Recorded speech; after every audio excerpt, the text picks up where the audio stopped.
get the party back cracking up in there, man. Woo! Come on! We're streaking! Come on! Come on! We're running! Come on! Woo! Woo! We're streaking! We're streaking! Woo! Woo! Come on!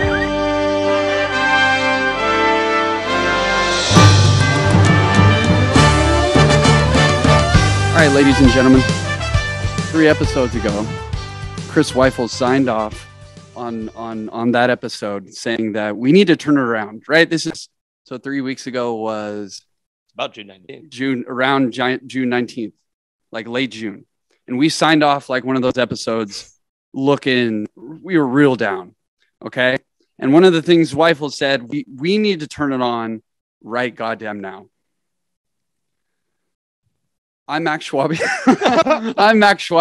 I'm here with Chris Sobba and Chris Zweifel coming in from our remote Walla Walla office, and our producer Evan Barron. And we're coming at you after winning 14 games in a row. Shit! Turn your volume down. My God. Well, Evan will edit that out. But we need to show the excitement. This is huge. And we were going to get to one of these stats later, but June 19th, right? Think back on June 19th. We're looking real bad. We had a 9% playoff odd percentage.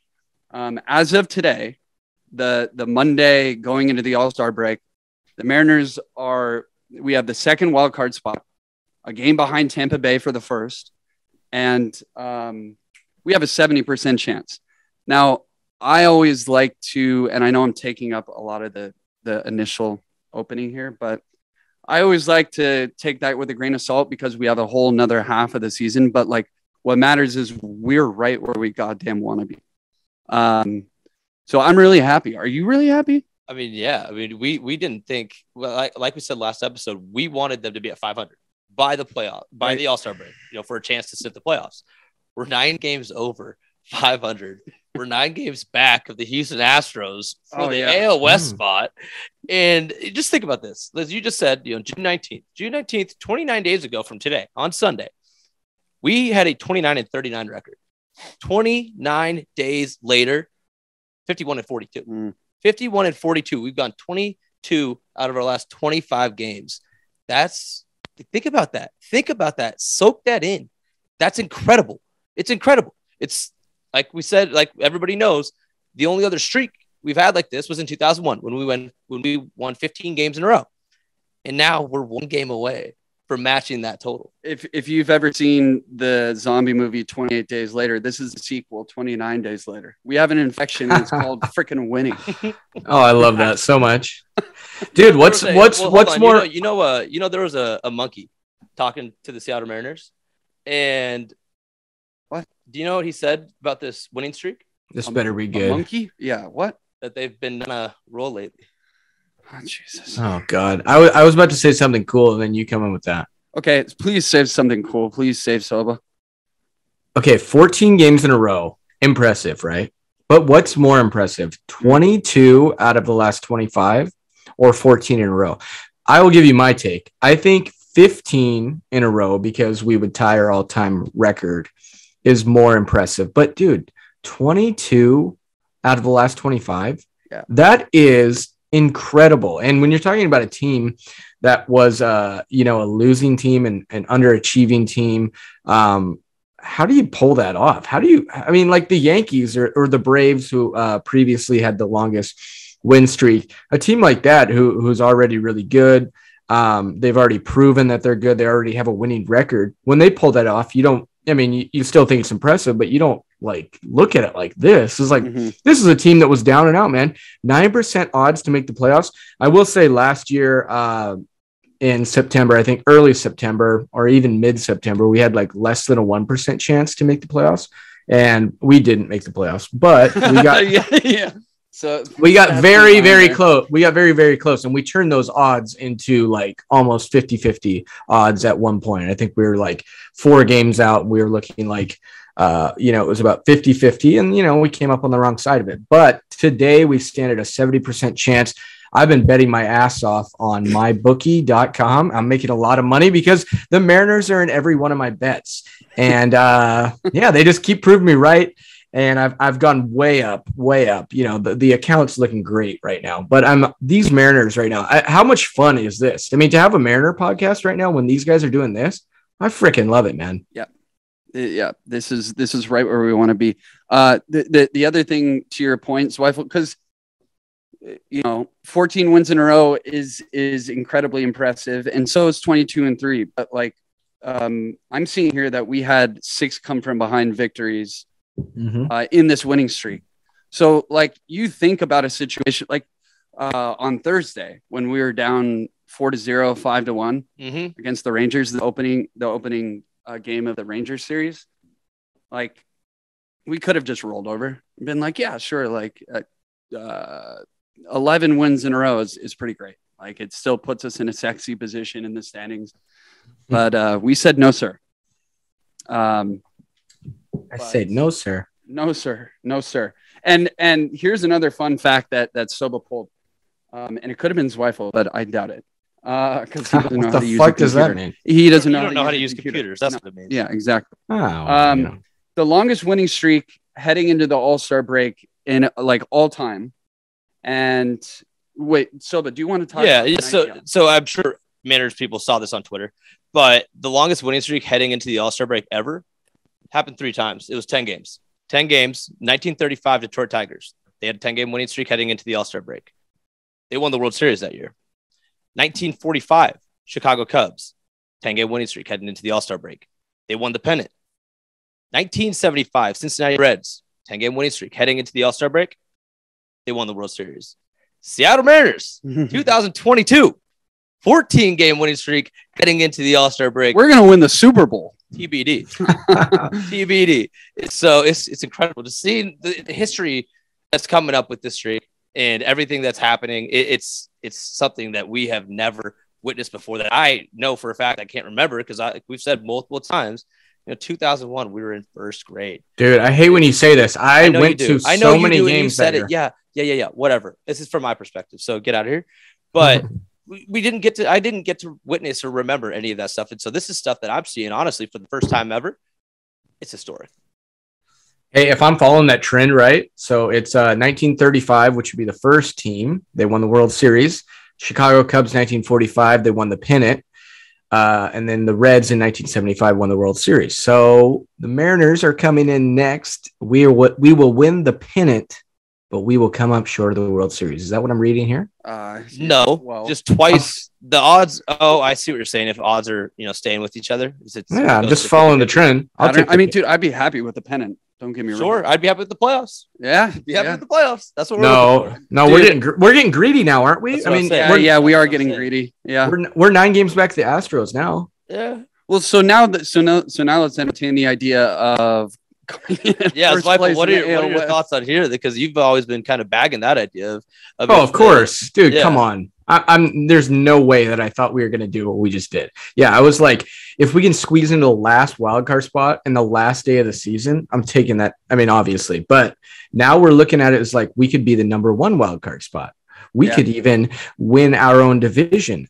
We got the Astros coming up 2 series right after the All-Star break, and then I think that's the last time we play them all year. I could be wrong, but I think that is the last time we play them all year. And we play the Yankees short after that, a home and a road series. But then after that, guys, and I don't know if you want to save this till later on, but I'm going to say it right now. Our schedule, it has to be the easiest. It's the 25th. We have the 25th strength of schedule.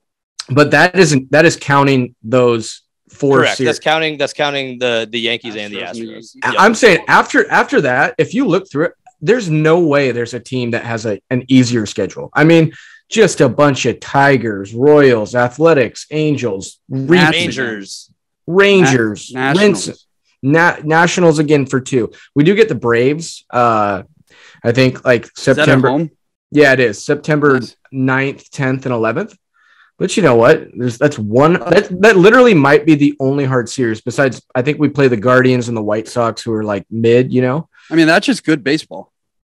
2 contenders. Yeah, man. I mean, I think And I'll even throw this twist on it. Yeah, right after the All-Star break, it gets a little bit difficult because you play those two, probably the juggernauts of the AL for 2 series each. But when would you rather want to play them? We're hot right now. Yeah, I want to get them out of the way, and then we'll go and we'll just take care of these other teams.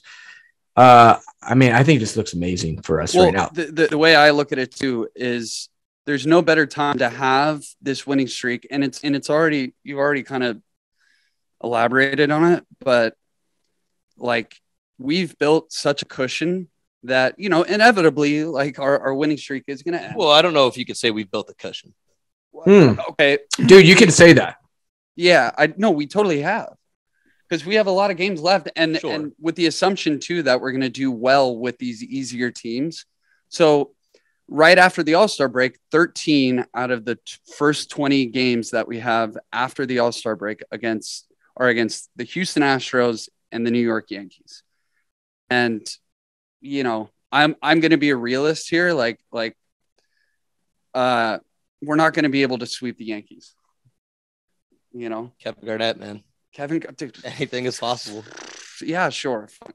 Anything is possible. Dude, but A it's the 14-game Yankees. winning streak. Well, who cares? I know it's the Yankees. I know. You're probably right. Yeah. You're probably right. But I'm just going to say it because I say it. Anything is possible. Possible. Well, let's start with That reference gets made on every episode that we. I know we have to. You have to stop. You have to stop. Can't stop, won't stop, just like the Mariners in this winning streak. Dude, That's Evan, if you can edit in Chael Sonnen telling Wanderlei Silva, you have to stop. That is that is so perfect for Chris Silva. Yeah, right I now. think I can snag that on YouTube. And, Kevin Garnett references are done. You have to stop. Well, now, please stop. Nah, it ain't gonna happen. It ain't gonna happen. But let's dive in. Well, first, actually, before we dive into recapping the week, round of applause. Ty France finally getting recognized for his amazing first half of the season. Mike Trout, back spasms, pulls himself out of the All-Star game. So that opens up the spot for Viva Top France. He's flying with Julio to Hollywood, baby. France and Hollywood. Where he's from. Wow. It's his hometown. It's his hometown. So really cool for him. Nice. Him and his wife, his wife was already in Orange County, and they had planned, beach days and just vacationing. And so pretty easy kind of adjustment for them there. And he's going to Hollywood, and finally, man, it seemed like so many people were dropping out. And Ty France was saying this morning, he, it's the day before, essentially, like, 2 days before, whatever it is. And he's like, I kind of lost hope. I kind of lost like any chance of me getting in. And then boom, there you go. He finds out this morning, and 30 minutes before the game, I'm sure we've all seen the video. Scott Service, you're going to fucking Hollywood. Oh man. And everybody rallies around him doing their thing. I love it. Yeah. I love it. Yeah, well deserved, and he should have been one of the first, or he should have been the first alternate. But he makes it in. Who cares at this point? I mean, well deserved, and very well deserved. Very well deserved. Congratulations. But let's dive in. Let's dive into the week. And so it started off tough. Honestly, we had 8-game winning streak going into the series against Washington, and it doesn't get easy right off the bat because thunderstorms cancel the first game. And anytime you have a doubleheader, it's damn near impossible to win both of those games. Damn near impossible. But Gino comes out in the first inning, hits a 3-run bomb, and in the first game, and we take an easy lead there. In that game, Jesse Winker also had a home run. Adam Frazier also had a home run. Cal Raleigh also had a home run. Adam Frazier, number 26. Jesse Winker's number 27. Suarez is number 28. Cal's number 29. It's the first time in franchise history we've hit 4+ homers from consecutive uniform numbers ever. That's a fun stat. That's just fun. That's just fun for the fans. And I love how Adam Frazier jumped in on this. Adam Frazier jumped. That guy doesn't hit bombs. No, he's got 2 on the year. I think maybe 3. I could be wrong. I think it's just 2. But hey, Adam Frazier, always been on fire. He's been on fire. And right after we've been talking shit about him. Yes. Wow. We just need to talk shit. He deserved that. He deserved the shit talking. Of course, he started so poorly, but he's been kicking ass. And anyways, Jesse Winker, that was his first game back from his suspension. During those 6 days, he had a little tweak. to his batting stance. I'm not entirely sure every piece that was tweaked. I just know that something happened. He brought his hands down. I mean, he kind of had that, and we just accepted that that's what his batting stance looks like. But he had kind of that funky stance that almost looked a little uncomfortable. It's very straight up, and his hands are kind of projected out. Now he's just relaxed his hands. And Service said, it might have been Dipoto. I think it was Dipoto on his appearance on Mike Sock show on Thursdays. He said that he just looks a lot more relaxed up there at the plate. I can't talk right now. But yeah, so he hits a home run that first game. We win that. And then we go to Wednesday where we did the opener. And that was Eric Swanson, who comes out, takes the ball, goes 2 innings, 0 hits, 0 earned runs. And then our Marco Gonzalez clone, Tommy Malone, comes in and, he does his thing. 3.1. Got the win. Yeah, he did get the win. 3.1 innings pitched, 3 hits, 0 earned runs. We do see Brash come in and go 1.1 innings pitched, 0 earned runs. Castillo, 1.1 innings pitched, 0 earned runs.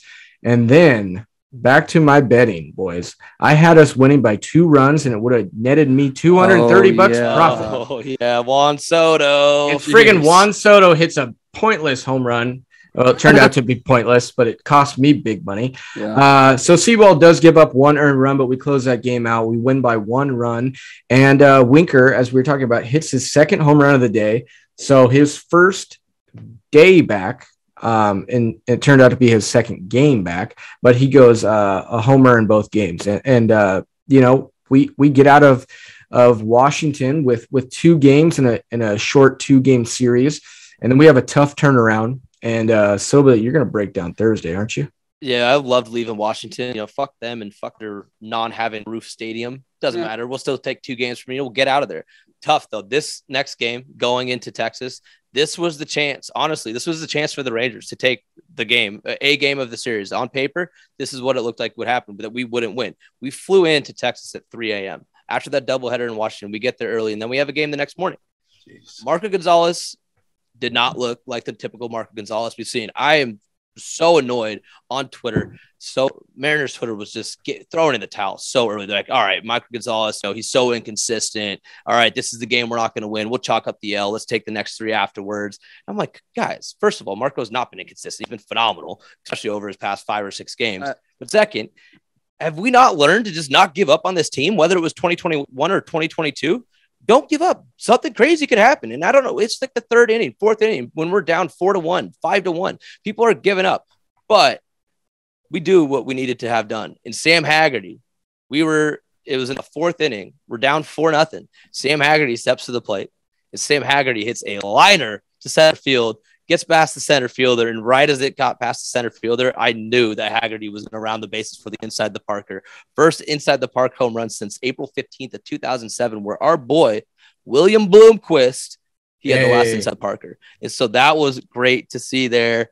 And just Julio as well. He got hit with the bases loaded in the 8th inning, I believe. And that brought in 1. And then Ty France comes to the plate. And he hits the 2-run single. Bases loaded offense. Starting to click. Starting to come around. We're starting to score some runs with the bases loaded, which we have not seen at all throughout this year. There are a couple instances, I think, on Saturday where we loaded them up twice and we couldn't get anything done. But I totally agree. I think what matters most is when we do have the bases juiced, we got to have like the top half of our order up. I don't think I will say that the bottom half of the order has been super clutch lately. Oh my God. Yeah. Oh my God. Sam Haggerty, baby. Sam Haggerty. I mean, I look at that kid and I don't see him being as amazing as he is. Well, Sam Haggerty isn't going to be a starter, as we've all known. Sam Haggerty is the guy that you want on your roster to come in late into the games. And that's a perfect example of that was on Saturday when Santana, he had gotten out. This was good when we went into extra innings. Santana was the last out, and so he was going to be the runner on second base. Haggerty comes in to pinch run. Before that, in the 9th inning, it was the same pitcher for the Rangers that came in to pitch the 10th, and Haggerty was talking to Scott. And Haggerty says, Scott, I've seen something in his delivery. I know I can swipe third on him if I'm pitch running the next inning. And Scott tells him, don't play scared. If you feel like you can do it, do it. Don't play scared. and he swiped it with ease, not even a throw being contested by Jonah Heim. This was the one in This was in Saturday. Yeah, that went into extras. And what that does is that brings in the Rangers infield. They are playing close. And JP Crawford hits a squibber on the right, down first base. And that doesn't get past the first baseman if they're playing normal day. Yeah. And so with that speed, that pressure, was no outs, Haggerty on third. Crawford was able to do that, drive him in, and then we come in, shut the door. That's game over. Baseball. That's baseball, and that's what you're going to need. A winning team has that formula. They got that guy on the bench that can come in, that's got wheels, and he can, dude, he does. His bat's been on fire throughout this win streak we're on. He's had 2 games with 3+ hits. I mean, you just can't ask for much more from a guy like that, and he's just continuing to produce. He's hitting the ball hard. I love me some Ham Swagger. Well, I thought it was interesting that he noticed that when he was sitting on the bench. I mean, he's not he picked that up, and then so when he's in the game, as you're talking about, and he's on second, pinch running as the ghost runner there, he has already had that on his mind that, hey, I've found something in this guy's delivery. Even though Brett Martin's pretty quick to the plate, he goes, he picked up a trend. And he just went on first movement, and he got there easily. And it's like the little things like that winning baseball teams are doing. And it just seemed like we had that spirit, which we've had this whole winning streak. But like the refuse to lose, just the eye of the tiger, if you will, and doing all the little things right. And it seemed like the Rangers were a little tight. They were kind of playing like they didn't want to lose, and we were playing to win. Don't play scared, as Scott was saying, and as you brought up. But that was a great win. The come from behind win that could have killed our win streak. We go to Friday, where I guess we kind of go back to Friday on this one. Yeah. Because this is where Julio Rodriguez. This is what I wanted to talk about specifically. You take Friday. Yeah, because this was a really impressive plate appearance from Julio Rodriguez. It was in the 8th inning. And this is while we're in softball. Max and I, we were playing softball. And so we could only watch the game on Gamecast. But I rewatched when we got back home from softball. I rewatched the entire inning because I wanted to see how it, broke down. But Julio Rodriguez going against Jose Leclerc. Bases were loaded. Jose Leclerc hadn't thrown a fastball the entire inning. Not one fastball. All of them were off speed breaking pitches. Julio Rodriguez comes to the plate. He did throw him one fastball. The count ended up being 1 ball, 2 strikes. 1 fastball had been thrown already, and that's the only fastball Leclerc could throw all inning. And then Julio, he works the count full. He takes 3 balls that were off speed. It's a 3-2 count. Jose Leclerc comes back with the fastball. And when Max and I are watching this on Gamecast while we're in the dugout in our softball in play runs. It says in play. It's blue. It says in play and runs. And Max and I are looking at each other like, that's in his sweet spot, man. That might be a bomb. Because there was 2 outs. There were 2 outs. Yeah. And we're like, that might be a bomb. I was like, I don't care if it's a single. I'm happy with that, but I hope it's a bomb. And then all of a sudden, 4 runs scored, grand salami, first of Julio Rodriguez's career, first of the year for the Seattle Mariners. And goddamn, a 21-year-old rookie battling in a count from 1-2 to take it to 3-2. Only 1 fastball thrown all inning. He's sticking to it, staying on that fastball. And he grips her and rips her dead center field, straight away center field for a total of 420 feet. To me, it didn't look like it was gone off the bat. Like it was one of those 420 weird... mean anything to you, Zweifel? No, I'm not a partaker in the 420 crowd. Oh, yeah, this is actually news to me. Yeah, you didn't know that, did you? I didn't. Yeah. I guess we've really never had the need to. Are you gonna do your little 420 bit, by the way? We're gonna plug it in. It's probably already plugged in by now. Okay. Yeah. I see. Jonah Hill, Weed is tight. Great movie. This is the end. I laughed my absolute ass off. I was crying laughing the first time I ever heard that or watched that.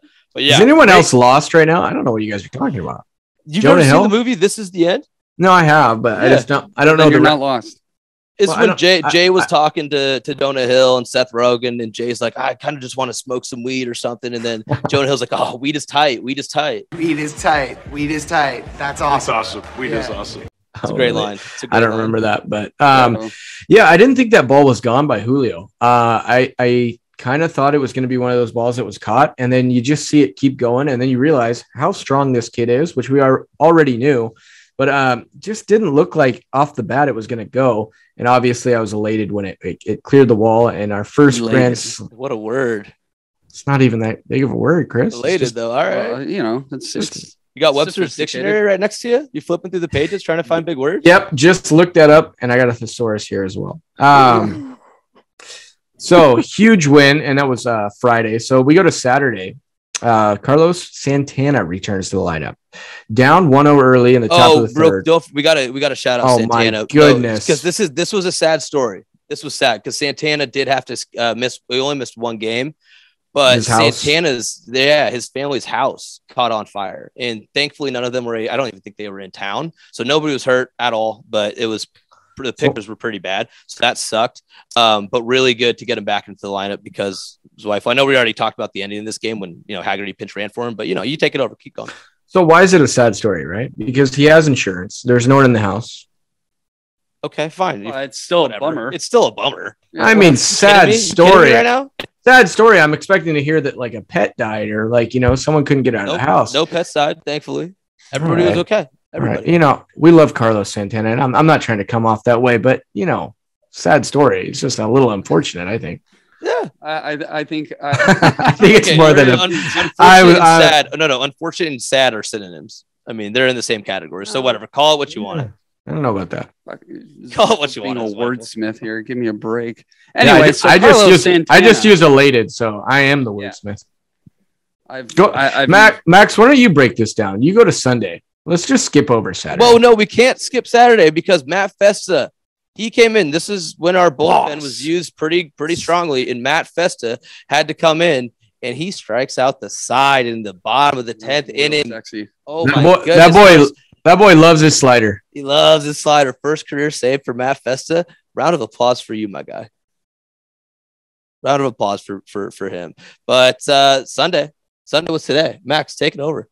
Well, I caught most of the game, but let's see. maybe the wrong guy to be. Maybe the wrong guy. No. I mean, it's funny because this all happened today. I will say, I think obviously the highlight of the game was Julio Rodriguez. The game was still on the line. It was 3-2, right? Julio comes up to bat, and this was at the 7th inning. And at this point, I'm sitting down at a bar with my dad, and we're watching this. And Julio's up, runners first and second with 2 outs. It's a shot to center field. Arguably could have been similar distance and location. Would have been a homer in 14 of 31 parks. 14 of 31 parks is where it would have gone. 14 of 31 parks, that would have been a home run. Of 30 parks. That's what I said. You said 30. Yeah, I know. Anyway. Still scored 2 runs because we had Sam Swaggerty on first base. Did you see that replay? That base running that he did? Yeah, he was right behind. It was JP, beautiful, right? man. Whoever was on second base, I forget, but it was Adam Frazier, actually. Adam Frazier, who's been again and this on fire. This was what the correction. There was 1 out, and that's why Adam Frazier held up. Correct. Adam Frazier held up. He had plenty of time, but Haggerty looked at the ball off the bat, and he made just such a damn good read on it. He's like, "There's no way that they're going to catch that. It's either gone or it's going to hit the wall." Go! So he's on Adam Frazier's tail. On his tail, he scores with absolute ease. But that's another aspect that Sam Haggerty brings: his ability to run on the base pass, not only fast, but his ability to read. And that's something that you don't get with every player. And this guy is proving again and again and again why he belongs on the major league roster. And I love you, and here's another game where Cal Raleigh got a home run. Dude, that man, I was so wrong. I mean, he's got the most home runs out of any catcher, in the American League or in the big? He's got 13 homers. I think the most for catchers in the MLB is 14, but in the AL, it's 13. And fun little kind of, you dive, get the microscope on here a little bit. Double click, zoom in, drill down. So Cal Raleigh, 13 homers. He's got 194 plate appearances on the year. Okay. Yeah. The other guys that are behind him are Jonah Heim. He's got 229 plate appearances. Alejandro Kirk, 267 plate appearances. Salvador Perez, 223 plate appearances. And then Gary Sanchez, 253 plate appearances. So Cal Raleigh, as we all know, his first 8 hits of the year were all bombs or really extra base hits. But that was just an insane stat for him to start the year. But in a difference of 30 plus games, he's got more homers than any other catcher. Yeah. It's incredible. And so Cal Raleigh, he is solidifying himself as a big league catcher. Yeah. He's doing what we need him to do. As our guy. And he came in today to pitch or to catch a day game after a night game. You don't see that too often. Obviously, All-Star break, plenty of time to rest afterwards. So it's like, all right, put him in, screw it. He'll be fine. And he did what he does. And Cal Raleigh goes yard again. And that was roped. That was roped to right field. Yeah, dude. I heard it on the radio, and Rick Riz was like barely had enough time to call the play. Yeah. He just was like, there's a liner and it's gone. So when we talk about what we want Mr. DePoto to add, we're talking about all these guys like, a Sam Haggerty and a Dylan Moore that's been great. I don't really necessarily and Adam Frazier, who's coming along, I don't necessarily think, and I am changing my tune on this because I really wanted a second baseman. I don't necessarily think that's where we go and add, because you're looking at guys like Haniger that's coming back, all these positional players that are going to be big for you. Kyle Lewis that's coming back. And then you want guys like, I don't know what you do with a guy like Toro. Maybe he has get him in a trade. Yeah, get him in a trade or see if you can package a Taylor Trammell, because he had a nice little spurt there. You've been trying to trade Taylor Trammell for like years. you know what I would do if I was the GM. But what I think we should do, and a lot of people also talk about adding a bullpen arm, but I think Ken Giles will be coming back somewhat soon, right? And so that is kind of maybe who knows what's up. Adding a big piece, man. And I'm not totally against adding a bullpen arm, but man, everyone in the bullpen is doing great. And I know injuries happen, and we've been a little bit fortunate in the fact that we've eluded injuries as far as actually the whole pitching staff. But I think what you do is you don't go add a starting pitcher that's just kind of like a guy to fill in innings for Kirby. What you do is you go add a impact starting pitcher like a Frankie Montas from the Oakland Athletics, a Luis Castillo from the Cincinnati Reds. Go prove to these Mariner fans, Jerry, that this is the team that you're going to win with.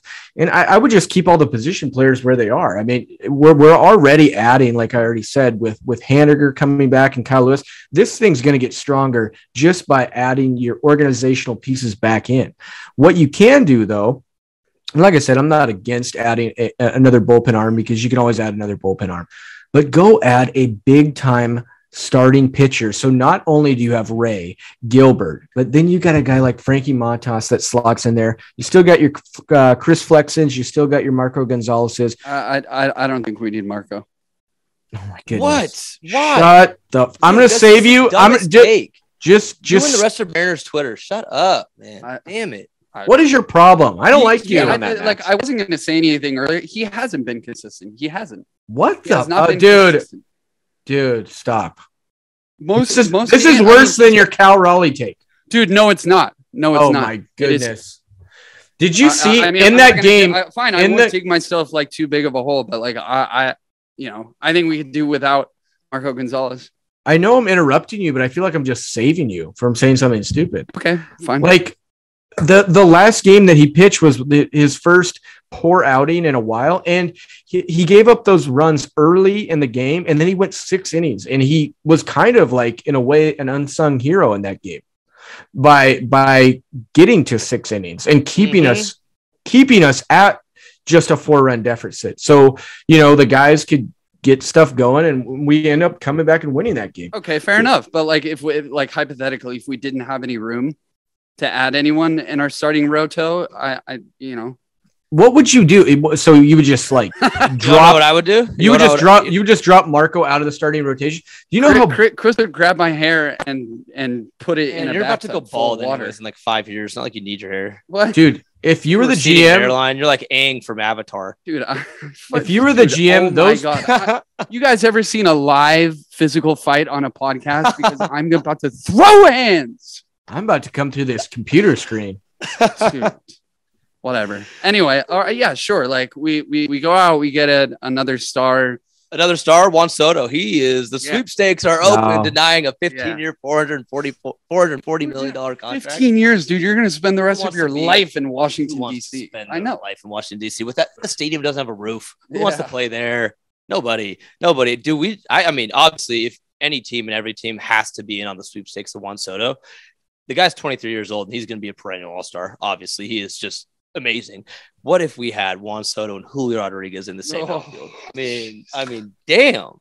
Yeah, I mean, it's all about the compensation, but I think it's going to be so much. They're going to ask for a George Kirby right now. They're going to ask for a Matt Brash, a Jared Kelenic, probably, a Toro or something else that's on your big league squad. But and this is why you have systems that are great. For this opportunity, when this opportunity doesn't come around all that often, an opportunity like Juan Soto, a guy like Juan Soto, to get him on your team, it's almost guaranteed that the Nationals are going to come back at him with another contract offer. And if they, per Twitter, if he denies that offer, that will be their final offer, and then they will open the door for trading him. And so with the farm system that we've built throughout these few years, I know a lot of people that I've had conversations with outside of this podcast, they've all been like, oh, all we ever do is trade away our prospects. And I've said, that's not true. That's true, but that's not true anymore. This is a situation where the strength of a farm system, you can trade away those prospects for proven talent in Juan Soto. Oh, yeah. Don't get me wrong. Juan Soto, to me, is a top 3. And if you wanted to argue with me, you can't argue top 5 player in the game. The compensation, I don't know if I'm willing to give, because let's unpack this a little bit. I think it would be Harry Ford. I think it would be George Kirby. I think it would be a Matt Brash. Kelenic would have to be involved in that trade. And then probably a Jared Kelenic. I already said Kelenic. Probably Kelenic in there twice. 2 Kelenics for one Soto. No, probably a Taylor Trammell.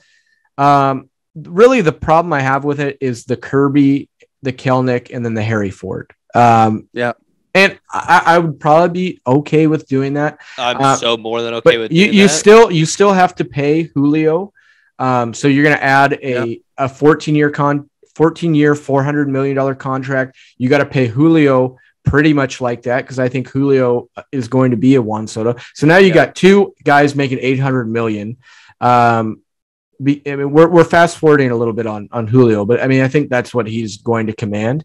And then what do you do? I mean, you're going to have to pay Gilbert. You're going to have to pay, some other guys. I'm not saying I'm out on it. I would like to see, what it would take. Well, I'm curious here because I believe our payroll with the 21st, highest payroll in the league, we're not high. We're not. We have money and we have ownership that has money. We do, but that money goes quick. If you have 2 $400 million those 2 players. guys, it goes real quick. Sure. But you could look at it as a silver lining for us not making any major signings beyond Robbie Ray thus far, that we have money in the bank to spend on the people that we have on our own team as is, right? And so what if I doubt that that's been in their long-term kind of plan to not be paying people where they just, I don't know what their long-term plan is. Anyways, there's money in the bank. That's all I'm saying. And so it makes it it makes it a little bit easier to make that question become a reality, Yeah, I mean, sometimes you got to abandon the plan if a guy like Juan Soto's out there. I don't want it to get misconstrued. I think he's an amazing talent, and I think he would propel you from where you are right now, wherever that is. If you're a wild card team, or if you think you're a little better than that, maybe you can win you're a first round playoff game, but you're not a World Series team right now, or you're not an AL pennant winner right now, in my opinion. Adding a guy like a Juan Soto, and then you got guys like Haniger and Lewis around him. I mean, that becomes one of the best outfields in the game right now. And you got a pitching staff that would be the best outfield in the game. No question. That's the best outfield in the game. With Juan Soto and Julio Rodriguez, Mitch Haniger / Kyle Lewis. I mean, god dang. / Jesse Winker. / Jesse Winker. Jeez. Exactly. Jesse Winker's in there too. You want to make that move, Jerry. You know what? In Jerry we trust. I've always been right there with you. Guy that we left out. God, how stupid are we? Marte. Help me out here. What's Noelvi Marte. Okay. Noelvi Marte is in that trade. George Kirby's in that trade. Yeah, no, Marte, for sure. Kelenick's in that trade. So you're probably giving up a Kelenic, Kirby, Marte. Yeah. Well, I did. That's for proven talent in the MLB. I mean, I will say like that. That's most of our best prospects. Yeah, we have. I mean, that kind of defeats the purpose of having all these guys here in the system for so long. Yeah, that's a trade, Max. Is you're I trading? know that's a trade, but okay, you talk about Jerry's plan, right? And Jerry's plan is to plant the seeds. Yeah, right? I'm sorry, I'm being We're an not just asshole. going to uproot all of this. I mean, that was Jerry's plan to begin with, and now we're going to get sure, we're salivating over the thought of having Juan Soto. You can't not every team. No, I get that, but is it practical, right? Like, you do have the horses though, and that's what makes it interesting because there's certain teams that it's like they don't even have the capital to pull it off. We do technically have the capital. It's just, do you want to, there's different roads you can go down. Do you want to tear it all the way down to the gills and pretty much just have your organization is now just what you have on the MLB roster? I mean, yeah, there's some guys sprinkled in here and there, but it's going to be, your big names are gone. But you know what? It's proven talent. And not only that, but it would be, a sign and trade deal. So you have him locked up for, 14 years. Would Emerson Hancock be a part of this deal too? Probably. Yeah. Maybe, all these names. That's everyone. Well, that's all the possibilities. Yeah. You might. Every single one of them is going to be involved. Yeah. Okay. You guys are out here being like, yeah, we're going to give up 8 out of 8, all of our top prospects. I'm telling you, it's not. And then we start from ground zero, 3 years. I mean, you're not far off, but it's not far up, and it's not an exaggeration. I mean, it is going to be a haul. Yeah. Now, what if Mitch Haniger was even in that trade? Yeah. They out more possibilities. No, they don't want Mitch. They want to rebuild. They would want to rebuild. No, he's on his last year of his deal. Yeah. Fine. All right. Good point. So would we re-sign Haniger? We'll is there any money left? Well, at this point, if we get Juan Soto, forget about it. Oh yeah, if we get Juan Soto, but if we don't, then we still have money to play with. And Mitch Haniger is a consistent dude. He's not a Juan Soto, but he's pretty critical. He might need to stop rolling over on that ankle though. He might need to change his batting. Oh, I thought you were talking about me. I was rolling my ankle just now, and I was like, "How do you see that?" How did I see that? Yeah, no, you could go to Kyle Lewis. You can go to Mitch Haniger. You can stop rolling over your ankles. Stop getting concussions. I'm just joking. Dude. You guys are way too freaking good. But sure enough, we've done all this magic without them. And, well, who's been the most impressive in this run for you guys? Because obviously the easy answer, I would say the real answer, but it's not as fun, it's been everyone. Well, yeah, but exactly. Dude, that's what I was getting at. And you just stole it. Yeah. The real answer is this is a baseball team and everyone is picking everyone up. But participation trophies. But the fun answer and if you're singling out one group is the bullpen, man. It's not just Sewald. It's not just Munoz. It's not just Castillo. You got Penn Murphy, who's been, that swing man that's so important for a bullpen. It was Casey Sadler last year who we lost at the beginning of the year, but Penn Murphy comes out of nowhere and he's been nails the whole year. But a guy like Matt Festa, who we talked about earlier, just Eric Swanson, Ryan Barucki, these guys are these secondary, tertiary pieces of the bullpen that are filling in and are just they've been just as good as the main three guys. So, dude, the bullpen, I agree with you, Chris, has been the main key to this whole thing. I think Castillo. I mean, if I'm singling out someone from the bullpen, it's Castillo. Yeah, no, he's been on fire. But I don't want to forget this. Penn Murphy, he's trying to get into the history books himself for the Seattle Mariners because he's gone 20 games in a row, relief appearances in a row. Oh, with at least one strikeout. Yeah. And the leader of that pack for the Seattle Mariners is our old friend, the crafty lefty, Wade LeBlanc. He has 26 relief appearances in a row with AK. And Penn Murphy's 6 games away. He's on fire. He's pitching lights out, man. And our bullpen in general, over our last 25 games, we lead the ERA. We lead the majors, in ERA at $1.49. Our WHIP is .90. K percentage just under 33%. We're striking out 33% of batters. Our bullpen is 1 and 3, baby. And we're holding those batters to an average of 168.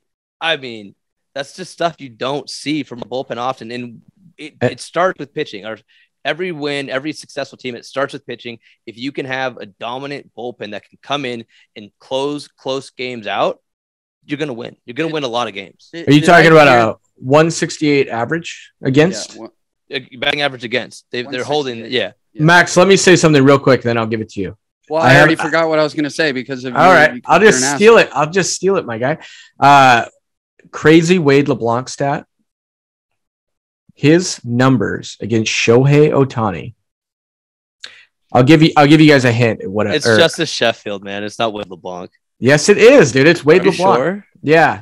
Okay. In 13 at-bats against Shohei Ohtani, what do you think the numbers are for Wade LeBlanc? Is it 0 hits? It is 0 hits. How many strikeouts? 8 strikeouts. 9 Ks.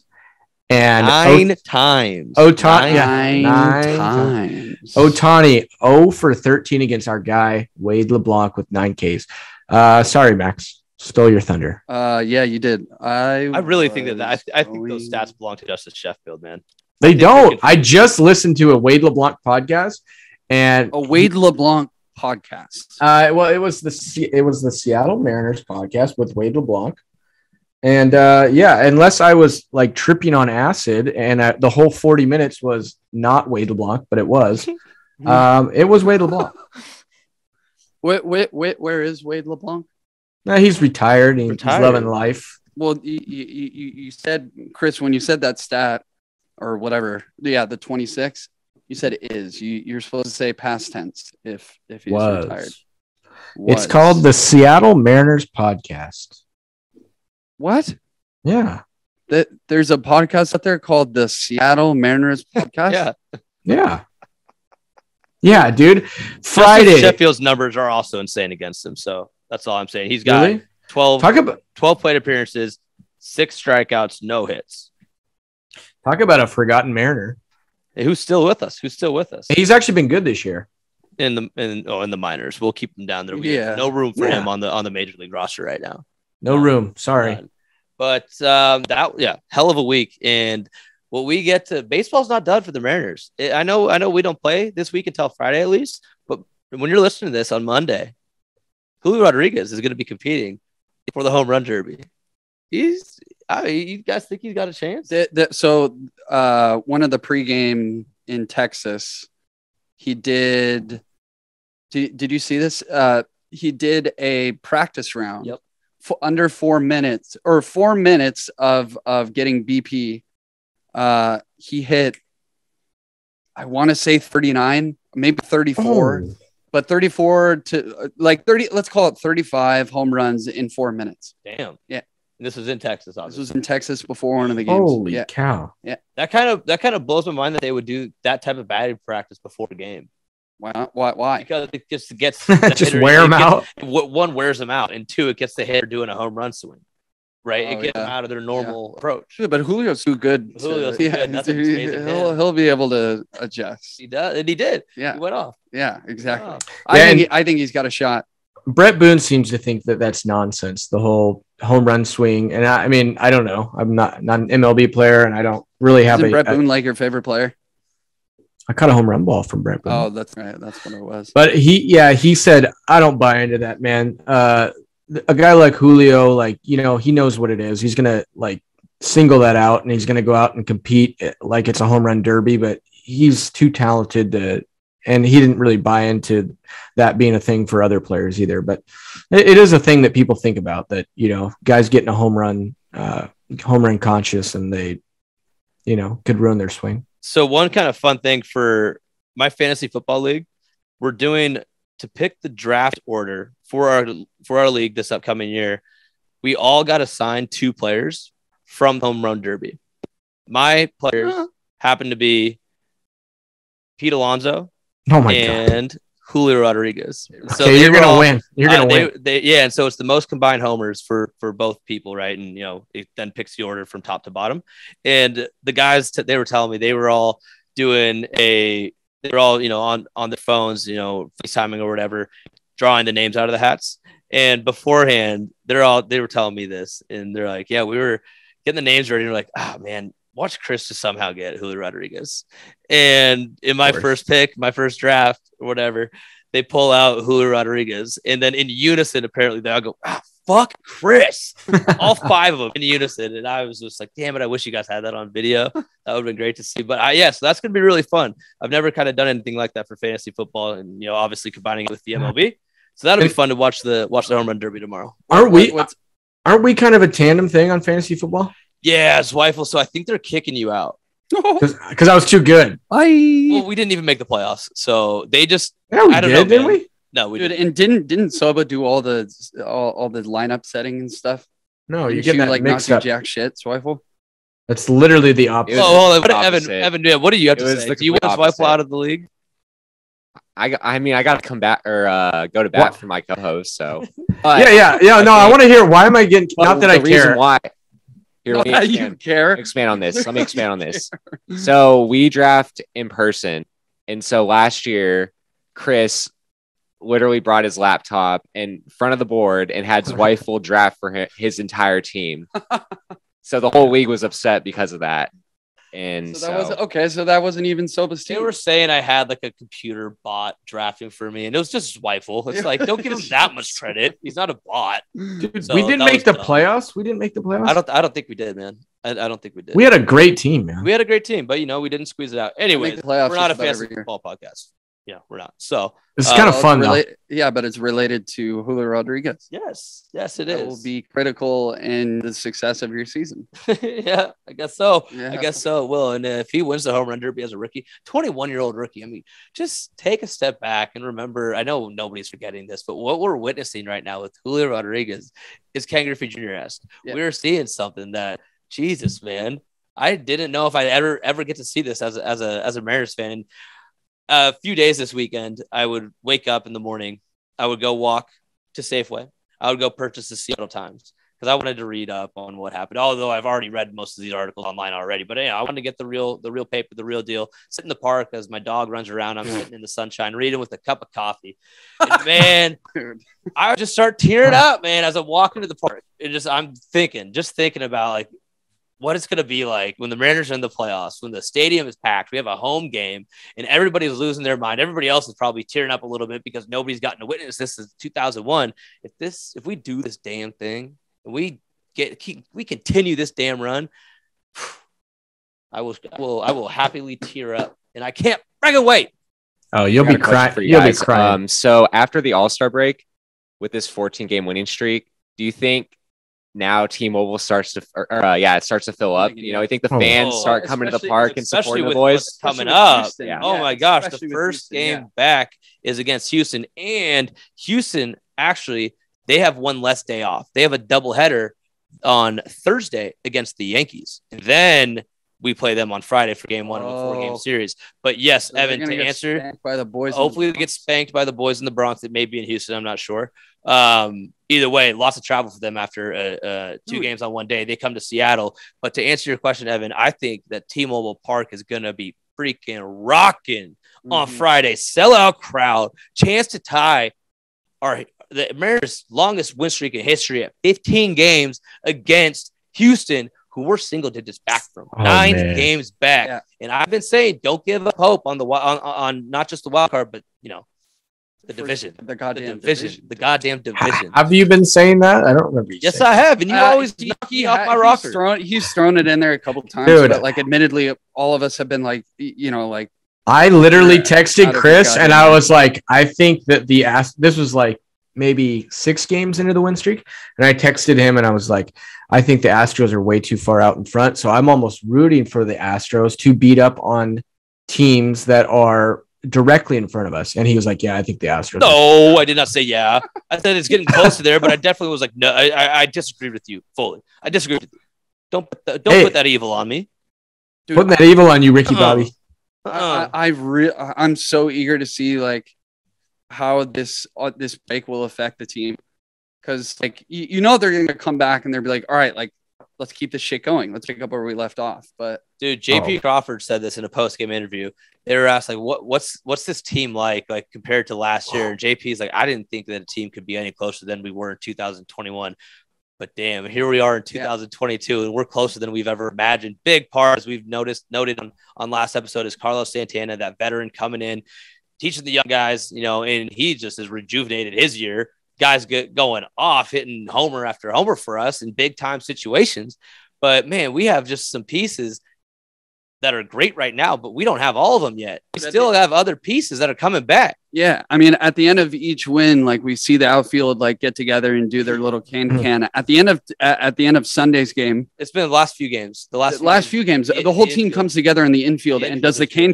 Yeah, man. They do their own thing. Then they're in perfect unison. Today they threw a chant in there as well. I don't know exactly what was said, but Lydia Cruz retweeted something. They got a chant now too. And, yeah. I know that we're like extremely close to this team and we're not following every team in baseball, but is this the closest team in baseball? I mean, it's hard to imagine another team that feels this much like a family. Like, I mean, yes, you're talking about you're talking about a guy like biased opinion. Scott Service, who is almost like a father figure. He doesn't seem like a manager out there. He's dad. He is daddy. Nah, that sounds. He is daddy. That sounds weird, dude. But just weird. Like you can tell that these guys are like very close off the field, and they're playing for each other. And I think they know what's at stake, man. I think it goes a little bit further than baseball. I know I'm not trying to be too touchy-feely, but I think these guys actually genuinely enjoy being each other's teammates. And I think they play hard for each other. I think they pick each other up. I think they come to the ballpark with and obviously, every team probably comes to the ballpark thinking they're going to win. I think there's a little something extra with this Mariner team where it's like, we're coming in here and we have a chip on our shoulder, and they remember how last year went where that team was super close, but they came up a little bit short. I think that this team is so close, and I think it helps them on the field win ball games and get that W. Dude, 100%, man. And at the same time, no other team has something that this team is fighting for. And it's a 21-year playoff drought. No other team has is trying to break that drought and do something crazy for the fans that most of us are extremely loyal Mariners fans, extremely loyal baseball fans. And that's part of that chip that they got on their shoulder. They want to break that drought for the city. JP Crawford said it last year. He said, once we break this drought, we are legends in Seattle. We will be absolute legends. They'll get the keys to the city. They can do whatever the hell they want. They won't have to pay for another drink ever in their entire lives if they end this drought. And even if they go on a massive run and do something even more crazy than we're asking for. I got money on a World Series right now, and mind you, it's only $5. I'm not stupid. Breaking the bank, but it pays out big, boys. What's the payout? The second $280 on $5. All right. Whoa. All right. Well, I was about to say the second reason that we're doing this podcast today is an intervention, Zweifel. What I do wrong? A gambling problem. You've got a gambling problem. No, dude, I'm winning. Only problem money if you're not winning. Yeah.